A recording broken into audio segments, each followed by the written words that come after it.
Dear friends, I feel highly privileged to stand before you and say a word of bye. The saying of goodbye is one of those difficult tasks. It is never easy to say goodbye. Saying goodbye is loudly to acknowledge our brokenness. We are simply saying that some of us will, unfortunately, never meet again. In fact, I have not met most of my classmates since we parted. William Shakespeare notes that parting is such a sweet sorrow. So, our dear fourth years will miss you in many different ways. Since you have been gifted differently, and you have impacted on us differently. For some, we'll miss your jokes. For others, we'll miss your stone-faced faces. For some, we'll miss your welcoming spirit. Even for others, we will miss your complaining spirit.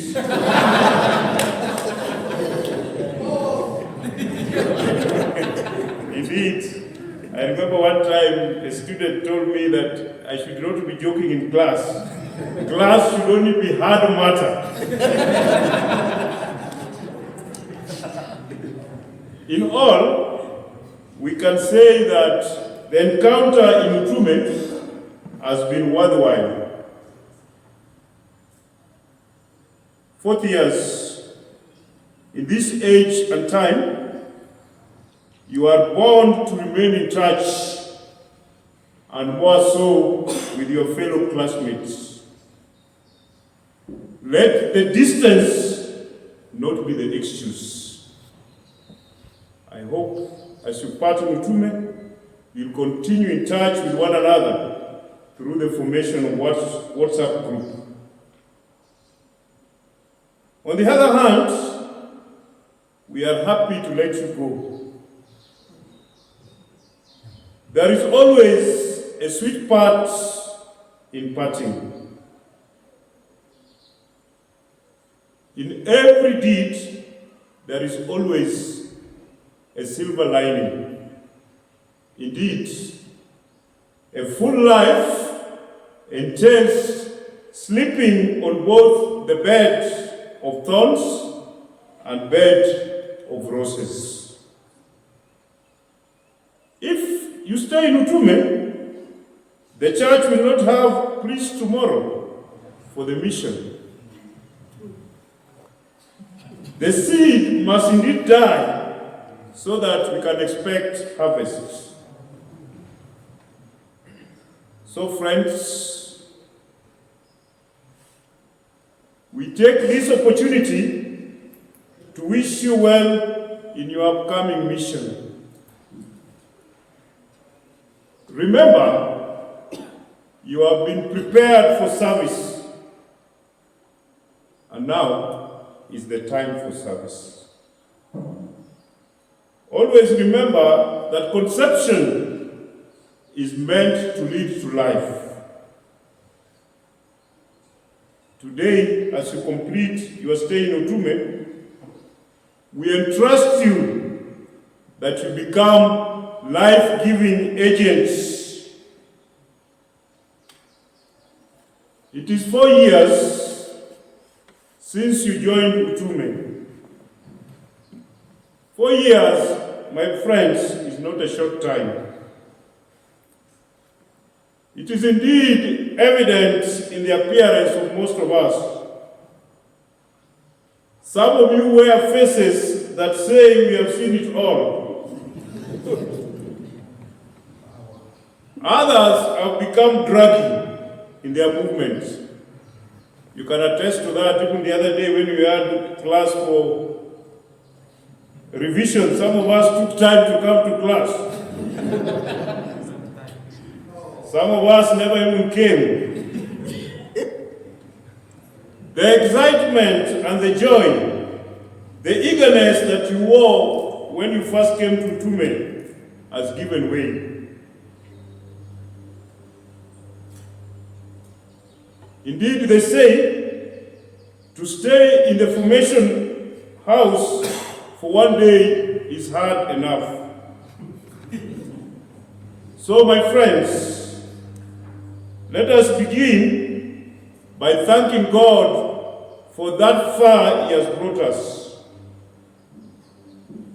We must always remember that we do all in Him who gives us strength.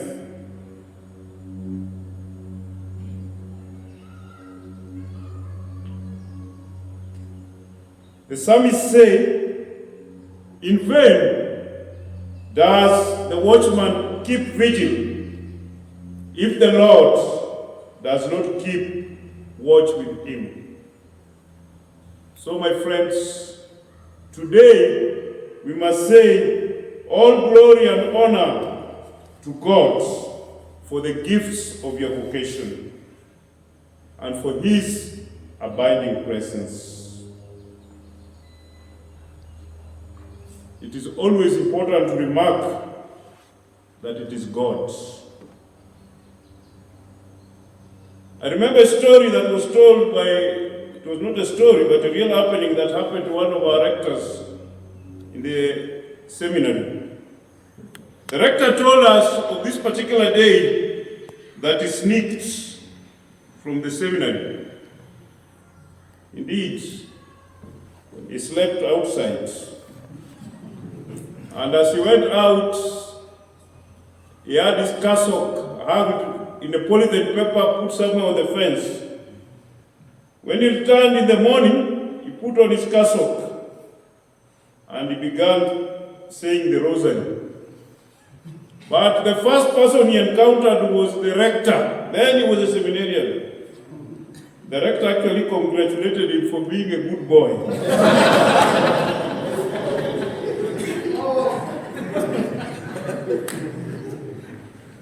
Indeed, he became a priest, and not only a priest, but he also became a rector. I want to emphasize that there is always a mystery in the vocation. We might never fully understand all. So, we can also not forget to thank you for your cooperation in the call. It is your yes that brings about the realization of vocation. God cannot save us without us. The feast only becomes when they are attendants. We recall the story of that man who prepared a feast and there was no one to attend. So, my friends, it is fitting that today we are here to celebrate a gratuity day. Congratulations, asanteni sana. Now, these 4 years have been a year of engagement in a short but a difficult and more important journey. The journey has been one of self-discovery. Self-discovery is a process of entering into yourself to unearth your values, your strengths, weaknesses, among others.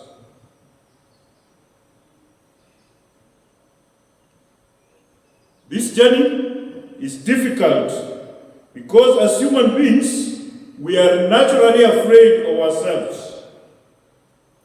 No one, indeed, wants to face himself or herself. Benjamin Franklin noted that there are three things that are extremely hard.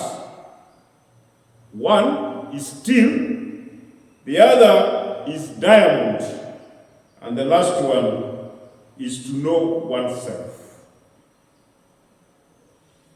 A great philosopher by name Socrates equipped man, know yourself.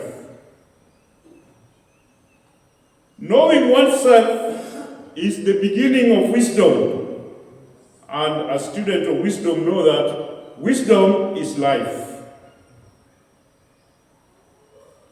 During these years, your respective congregations have provided you with means towards self-realization.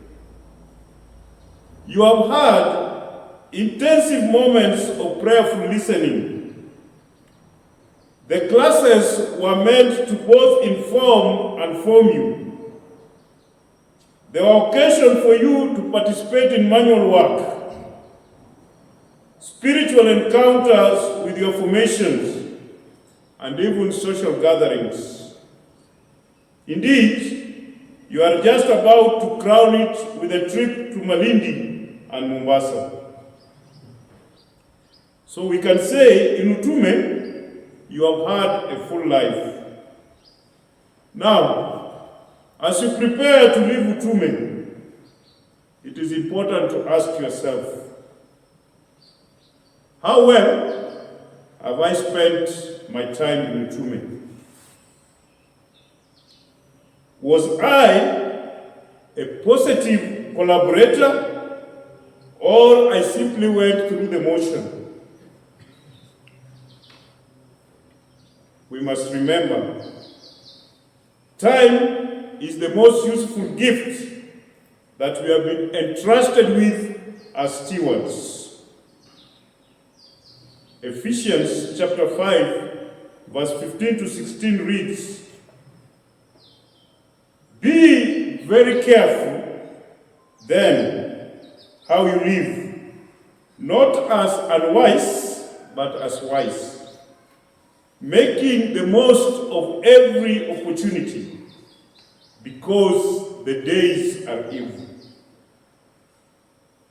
My friends, time is money, and we need to spend it well. However, life is very kind.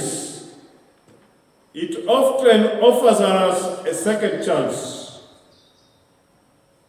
So for those who did not use the opportunity well, you have the gifts and the tools to apply them out there. After all, formation is self-driven. And for those who have used the tools, you have the chance out there to perfect yourself. Going out today, you must remember that you are a privileged lot. God has chosen you because of his love, not because of your merits. None of us merits the love of God. You should feel privileged because God knows you by name, so you are uniquely chosen. So consequently, we can only love what we have been called to do and do it with love. Always remember, God loves generous and cheerful givers. Today, we celebrate your generous yes. Our prayer is that the seed you have been growing will grow into a mustard seed. Always remember that when the going gets tough and surely it will get tough.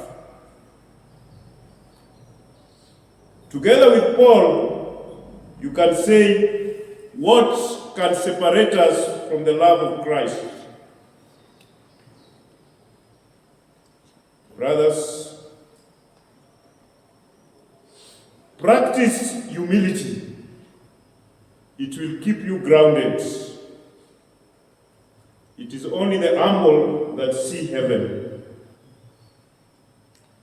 Let us grow more. Let Christ grow more in you, and you become less. Ultimately, with Paul, you should say, it is Christ who lives in me. Brothers and friends, remember, vocation has to do with the people of God. We cannot ignore the fact that your positive response towards your vocation transforms you into a better person and makes you become happy. We should never forget, primarily, God calls us for the service of the people, not for our own. So as you go out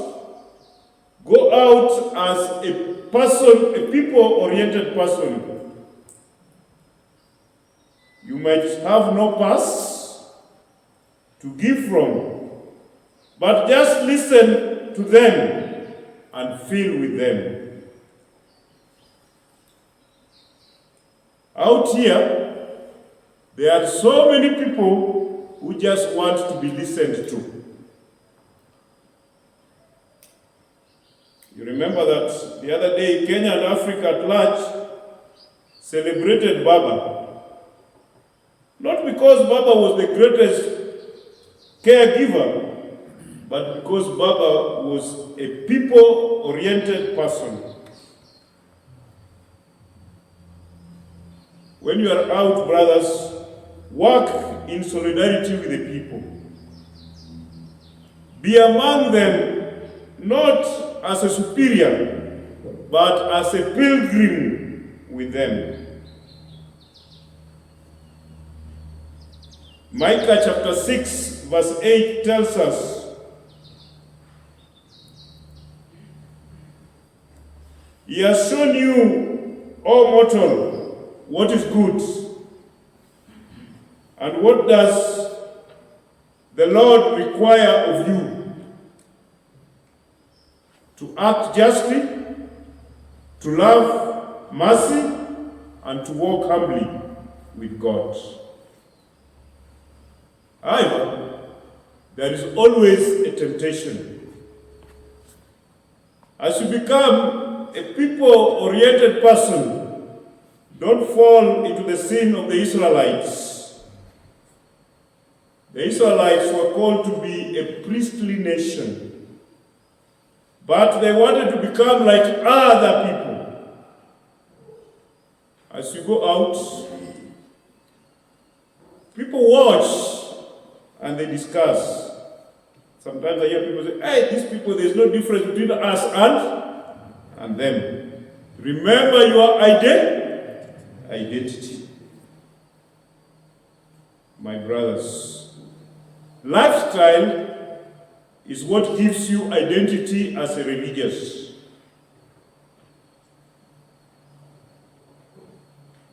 Always remember that vocation entails three elements: who you are, what you are called to become, and the mission.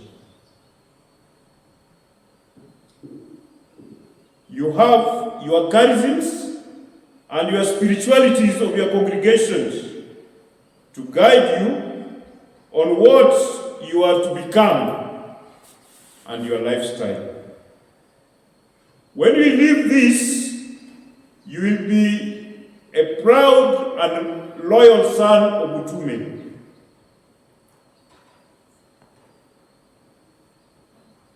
I exhort you to remain good listeners,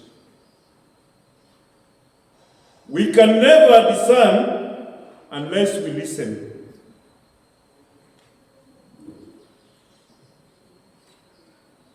At this stage, you are just about to attain a driver's license. It does not mean that you know how to drive. It simply means that you know how to push a car. Knowing how to drive comes with knowing how to overcome challenges on the roads. So, brothers, there's always a temptation upon finishing your theology, thinking that you know all. When I was a seminarian, I would meet those Christians who were dead a long time ago. They would tell me, "You are just a young man, what do you know? We have been Christians for 50 years. But brothers, remain open to brotherly correction. We must always remain our brother's keeper. Avoid doing things in isolation. These days, the world cries out for teamwork. Always remember, if you walk alone, you might go fast. But if we walk together, we will go far.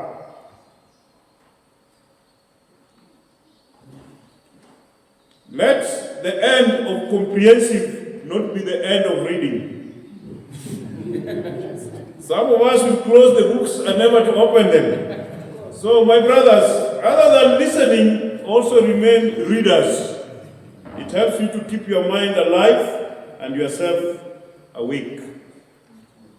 Another thing that you should never lose touch with is prayer. Indeed, prayer must always remain the oil for your journey. When you lose the sense of prayer, the tear and wear will increase. You will simply be acting mechanically.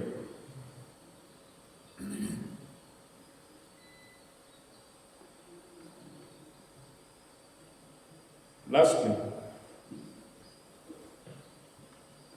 as time for departing approaches, you can do yourself a favor by letting go. Ephesians chapter 4, verses 26-27 says, "Do not let the sun go down while you are still hungry.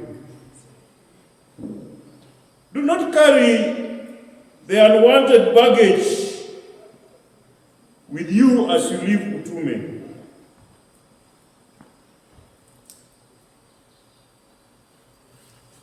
A scholar by name Victor observes that the worst thing in life is not to die, but to live with bitterness. You will waste yourself leaving Utume as a bitter one. Some people swear that I will never come back to Utume. Utume does not lose. You are the one who loses. So be proud to come back to Utume. There's this guy who was ordained a priest. And the very day of ordination, he drove 500 kilometers to Mombasa to go and tell the bishop who chased him that I've made it as a priest. Remember that wherever you go, there will be occasions for bitterness. So as you leave Utume, you do yourself a favor to leave Utume a free person. In all, my friends, we have shared experience together in and outside the classroom. You are a loving people, as Danson has said, and you are also full of life. As you go out there, keep that light and life going. We will always remember that when we see you, we know that the church has a bright future. So, in all, I want to say congratulations, congratulations. God bless you all. We love you and we appreciate you, and we will miss you. Asanteni sana.